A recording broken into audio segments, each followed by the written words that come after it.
A high-stakes and dangerous standoff is gripping the Middle East. Families on both sides caught in the crossfire. Some with just seconds to find safety, others with no protection at all. The airstrikes are escalating. Israel poised to invade Gaza, Hamas daring them to make good on that threat. A region is on the brink of all-out war, and tonight, world leaders are wondering what can be done to prevent it.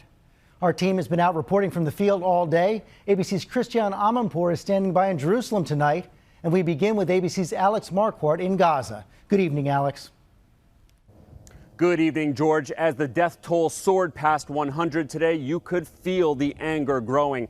Gazans are furious over the civilian deaths, but despite the loss of life, they're not backing down. A massive explosion as Israeli airstrikes pounded Gaza today,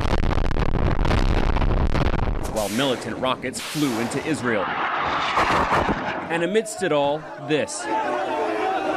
Tiny bodies of the dead as they left the hospital today, carried through the crowd for their funerals.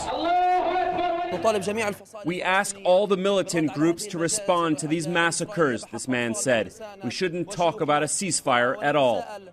They were killed Sunday by a missile that obliterated their 3-story house, killing 9 from a single family. Israel said it was an accident. In southern Israel, where our Matt Gutman is reporting, 3-year-old Karen plays with her tricycle until sirens sound. Her family rushes down to their bomb shelter, 8 members of the Malka family huddling together during the explosions. What we think was one of the Iron Dome missiles intercepted one of the rockets overhead. There was a big boom. Of course, everybody ran down right into the bunker. When the sirens sound, you have just 30 seconds to get to the shelter, so families don't leave home. Schools and businesses are closed. Just over the border tonight, Egypt is leading intense international talks to broker a ceasefire. In Cambodia today, President Obama worked the phones, calling Israel and Egypt's leaders. But back here, between the bombs, children were able to get outside and smile, while others hope for quieter times. We need peace. We need peace. If they stop, if Israel stop, I'm sure they will stop.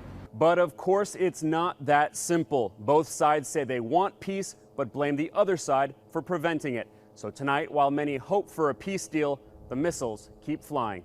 George? Okay, Alex, thanks. Let's get some perspective now from ABC's Global Affairs anchor Christian Amanpour in Jerusalem. Christian, we now have the situation where Israel has been threatening for days to roll tanks into Gaza. Hamas calls it a bluff. Do you have any better sense tonight how real this threat is and when a ground invasion might happen?